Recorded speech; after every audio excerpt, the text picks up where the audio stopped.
The news is fake. You are fake news. Sir. They have no sources.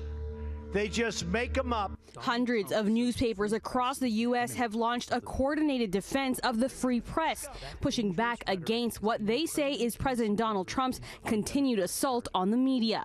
The series of editorials published today was spearheaded by the Globe and criticized the president's attacks on fake news. More than 350 papers, liberal, conservative, large and small, supported the mission and ran an editorial responding in their own words to being labeled the enemy of the American people. The Globe's editorial accused Trump of manipulating reality by labeling journalists who contradict his opinion as fake news. They write, "This relentless assault on the free press is a civic threat and it must end." Meanwhile, the Hartford Courant in Connecticut writing, "Is this really what the enemy looks like? Climbing creaky stairs in old town halls for 7 p.m. meetings, sitting on folding chairs for hours, writing stories on those meetings that same night, getting up too early the next day to do it again."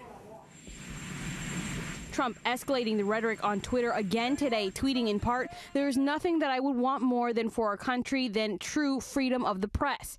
The president specifically called out the Boston Globe for, quote, collusion with other papers on free press. Marjorie Pritchard, op-ed editor of the Globe, simply tweeted back, "Collusion, no. Defense of the free press, yes."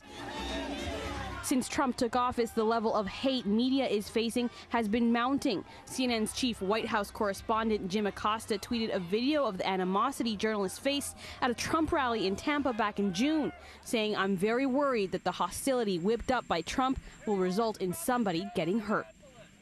So where do we go from here? In the wake of the editorials, the Senate has passed a resolution that affirms the press is not the enemy of the people and condemns the attacks on the institution of the free press. But as the Fayetteville Observer wrote, they're not holding their breath for Trump's taunt to stop.